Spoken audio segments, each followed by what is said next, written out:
don't know if anyone listening to our story is a ride-hailing driver. If there is, then tonight you've come to the right place. Sit down and listen to me tell you a tale. A new episode of Xiao Song's Ghost Stories, *, the ride-hailing horror *. The protagonist, let's call him Xiao Dan. Why is he called Xiao Dan? Because he's timid? No, even though his name is Xiao Dan Little Courage, this guy's actually pretty bold. He's 38 this year, fearless of heaven or earth, a total bully in the natural world. He got married in 2022 and became a dad in 2024. This little couple didn't have much money together, so Xiao Dan was under a lot of pressure. You see, affected by the economic situation in recent years, Xiao Dan embarked on a complicated job-hunting journey. One day delivering food, the next working in a factory, then waiting tables or being a security guard. But none of these jobs lasted long. He's 38, heading toward 40, and can't just mess around like a young guy for a year or two and call it good. He's got a family now, a kid below and elders above to take care of. So he thought he couldn't keep drifting like this. He had to find a job. Even if it killed him, he'd do it.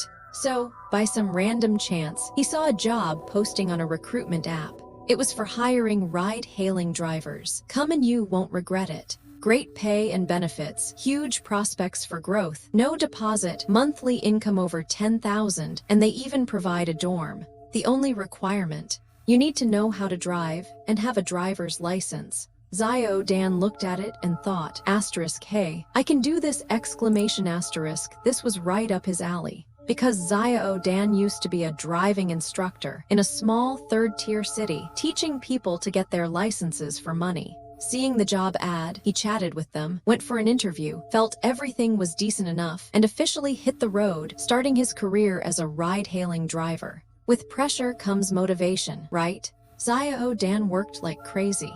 He barely slept, just kept going. He even made himself a work schedule. Day shift during the day, then back to sleep at night, waking up when it got dark the next day to work the night shift. He rotated like this, working 2 shifts. And you know what? For the first 2 months, Xiao Dan did pretty well. He made a decent amount of money. I'll tell you, people lie flat when they've got no drive. But give them some motivation, a goal, and they won't lie flat anymore. They'll work their butts off. So Xiao Dan was like that. For his family, he had no choice but to hustle. 2 months passed like this. Then, one day after those 2 months, Xiao Dan was getting ready to start work as usual. Since he was on the night shift that day, he got up around 6 p.m., ate something, got in the car, and started taking orders. He was busy, dropping off this person, picking up that one, finishing one drop-off and heading to the next. How late did he go? He kept going until after 11 p.m.,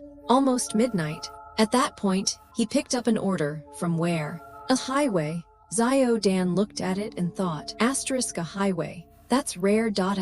In all his time driving, this was the first time he'd gotten an order from a highway. Is their car broken down or something? He didn't think much of it, called the customer, and a man answered. Xiao Dan said, "Hey, I'm the driver who took your order. Are you really on the highway right now?" The guy on the phone said, "Yeah, my location's accurate. Just come pick me up, and we're good." "All right, bro, just curious, did your car break down or what?" To his surprise, the guy got a little mad. "What's that supposed to mean? You don't want to come pick me up? If you're not coming, I'll get another driver." No, that's not what I meant." "All right, hang tight, I'll be there soon." He hung up, and Xiao Dan felt something was off. It was late past 11 p.m., and this guy was calling a ride from a highway. He checked the order details on the app, and the pickup spot was indeed on the highway, pretty far off, requiring a bit of a drive. Then he glanced at the destination, and his heart skipped a beat. Where was it? A funeral parlor. Now, like we said, Xiao Dan's name might mean little courage, but he wasn't short on guts. In a normal situation, most people would probably pass on this order. But not Xiao Dan. He took it. He wasn't about to let any order slip by. Funeral parlor. Fine. As long as you pay me, I'd drive you to the heavens if you asked! Haha. So he accepted the order, got on the highway, and drove. After about 10 minutes, he arrived and saw the guy, a man standing there. Xiao Dan pulled over to the emergency lane. It was almost midnight by then, so the road was clear, not a car in sight. He stopped, rolled down the window, and the guy was standing to the right of the car. Zaya Dan called out, "Hey, you the one who called for a ride?" The guy said, "Yeah, that's me." He opened the door and got in, sitting in the passenger seat. "All right, can you give me the last 4 digits of your phone number?" "Four fours. 4,444. Zaya Dan thought, asterisk, that's easy to remember. First time I've heard of a phone number ending in 44s. Asterisk. Once the guy was in, Zaya Dan got a look at him. What did he look like? He was wearing a white short-sleeve shirt. It was summer after all, black shorts and oddly, big leather shoes. He was bald, barely any hair on his head, wearing sunglasses like some Wong Kar-wai character, sunglasses glued to his face. He looked about 30-something, skinny, pretty refined looking, but not much of a talker. So Zaya Dan had to ask, "Hey, man, how'd you end up needing a ride from here in the middle of the night?" "I live nearby." Zaya Dan looked around, asterisk nearby. This is the middle of nowhere, wild mountains and fields. Doesn't look like anyone lives here. Asterisk. Then the guy spoke again. "What's your deal? Why are you dawdling? Can you drive or not?" I can. "Hey, don't get mad. I was just thinking we could chat." "Chat about what?" "Just drive." All right, fine." So he started driving, following the GPS directions. Now, Zaya Dan's a chatterbox. The trip was pretty long, so it was hard for him to stay quiet. Asterisk, you'd think he'd just drive silently, right? Asterisk, nope. This talkative guy kept going. "Hey, don't be mad. It's a long road. Just thought we could chat. I saw your destination's a funeral parlor. You got business there or what?" "I work at the funeral parlor." "You work there?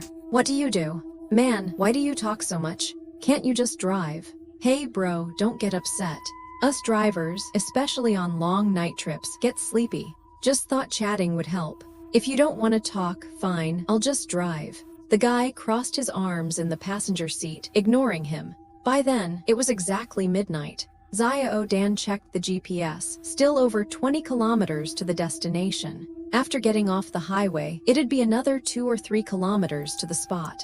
Asterisk, all right, let's drive. Asterisk, the highway was fast anyway, no cars, it'd be quick. But as he drove, suddenly, something darted across the road. Asterisk, whoosh, exclamation, asterisk. Zaya Dan saw it and slammed on the brakes. Asterisk, screech, exclamation, asterisk. He stopped hard, afraid he'd hit something. The car jolted to a halt. He looked ahead. What was it? A yellow weasel. One zipped across in front of his car, then he saw more. A dozen or so yellow weasels came from the side of the road, walking in a line. Yeah, walking upright, like that episode of Asterisk 2 Bros Lost on an Adventure asterisk. Those weasels standing in formation. They lined up right in front of Zaya Dan's car, blocking the middle of the road, like they were robbing him or something, not letting him pass. Zaya Dan looked at this and thought, asterisk, what the hell is this? Asterisk, he was dumbfounded. Who wouldn't be? Anyone would be freaked out. Zaya Dan didn't know much about this stuff, like how you're not supposed to mess with yellow weasels or whatever. So he started honking like crazy from inside the car, flashing the hazards. Why the hazards? To warn any cars behind him in case they rear-ended him. Asterisk, beep, beep, beep, exclamation, asterisk, trying to shoo the weasels away. He opened the window and yelled, go, go, go. Get out of the way. But the weasels stood there, one next to the other, like they were in military training, standing straight in a row, refusing to let him through. And then, Zaya Dan, oh man, made the worst decision he could have made at that moment. What'd he do? He floored it. Asterisk, vroom, exclamation, asterisk. The car shot forward, straight at the weasels. Asterisk, oh my god, exclamation, asterisk. With that one press of the gas, he ran over every single one of them, crushing them flat, guts and all. After running them over, Zaya Dan even muttered, damn it, blocking the road in the middle of the night. Serves you right. And just like that, he kept driving on the highway like normal. The whole time, the guy next to him didn't say a word, a total silent bystander. But after driving a bit, the guy finally spoke up. Driver, stop the car. Huh, stop the car. Are you deaf? Stop the car. I need to pee, I can't hold it. Haha, you gotta pee. All right, I'll pull over. He stopped on the emergency lane again, and the guy opened the door and got out. Zaya Dan watched from the car. Where'd he go? there was a metal guardrail by the emergency lane, and the guy stepped over it and disappeared out of sight. Xiao Dan sat there thinking, asterisk, what's this guy doing? Just pee by the road, man. Why is he acting like some shy girl who's never done it before, asterisk? So he waited in the car. But here's the thing, he waited forever and the guy didn't come back. Normally, peeing takes, what, a minute tops? I don't know how long it takes you all to pee, but I'm done in under a minute. Xiao Dan waited in the car for like 10 minutes, no sign of the guy. And here's where the weird stuff starts, friends. Xiao Dan thought, asterisk, hey, this guy, did he go to pee or take a dump? He's been gone forever. Did he fall asleep mid-pee, asterisk, haha. He imagined the guy dozing off while peeing. So he kept waiting, another 10 minutes or so, still no guy. Now, Xiao Dan was getting a bad feeling. And then, he did something else he shouldn't have. He got out of the car to look for him. Asterisk, you'd think in this situation, you'd just ditch the order and leave, right? Asterisk, nope, not Xiao Dan. He got out to find the guy. He stepped over the same guardrail the guy had crossed, and it was pitch black ahead. He turned on his phone flashlight and started calling out, hello. Hello? Hey, where are you?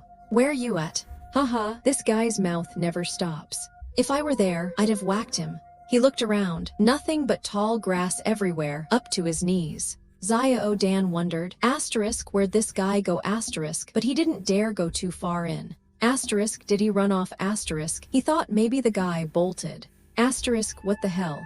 I finally get a high-paying order, and the guy runs off. Forget it, I'm heading back, asterisk, so he went back to the car, ready to cancel the order. But then more weirdness. He checked his phone, and he couldn't find the order anywhere. He scrolled and scrolled. Asterisk, where's my order, asterisk? He thought the app glitched. He refreshed it over and over, nothing. No choice but to open the GPS and get off the highway first. Asterisk, maybe the signal's bad up here, asterisk. So he turned around, opened the GPS, and followed the route. He drove a bit, turned around, planning to head back the way he came. The GPS chimed in 500 meters, continue straight. You are now entering an accident-prone area.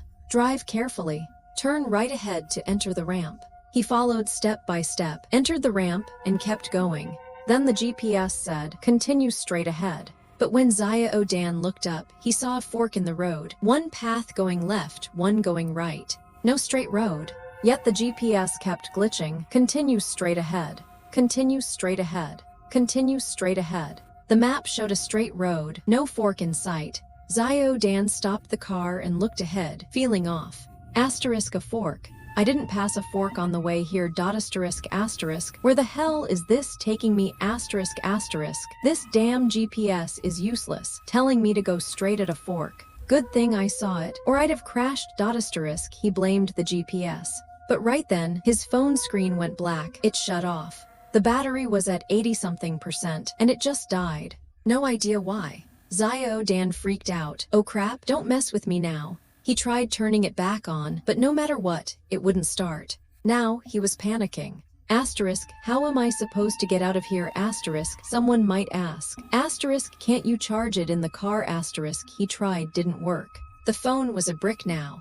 All he had was this beat-up car that could still drive. In front of him were two roads, one left, one right. Say what you will about Xiao Dan, he was bold. He wasn't freaking out yet. Asterisk, normal people like me, for instance, if you put me in this scene, I'd be shaking like crazy, asterisk, but not Xiao Dan. He figured, asterisk, whichever road, I'll take it. If I go the wrong way, I'll just turn back, asterisk, so he picked the left road, unlocking a side quest, like he's in a game.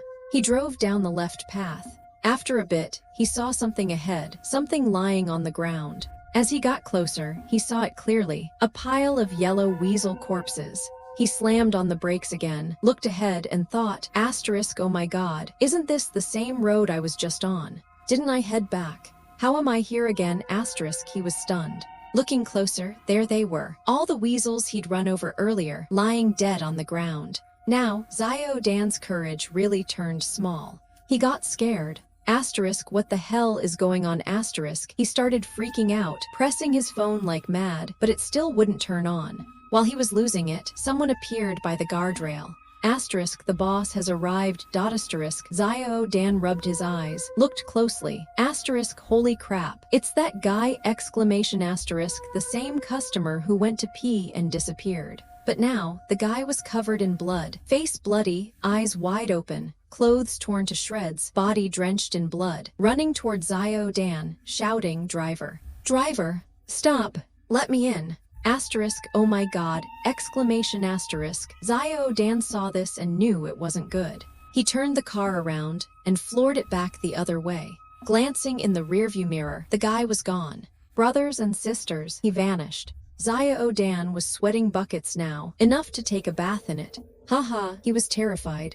He sped back and soon hit that fork again. This time, he'd tried the left, so he went right. It was past 1 a.m. now. Asterisk, wait, how'd he know the time if his phone was dead? Asterisk, oh, the car had a clock. Wiping sweat off his face, Xiao Dan turned right, driving cautiously. But here's the weird part, pay attention to the time.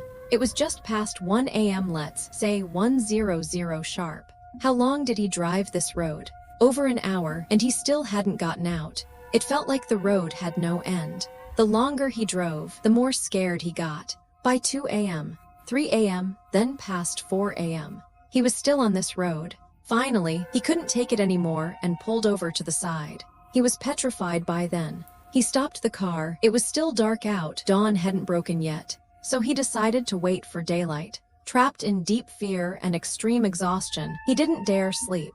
He was afraid something else might pop up beside him. From 4 a.m. to 5 a.m., then past 6 a.m. When the sky finally brightened, that time was pure torture. You can imagine how bad it was. When dawn hit, Xiao Dan couldn't hold on anymore.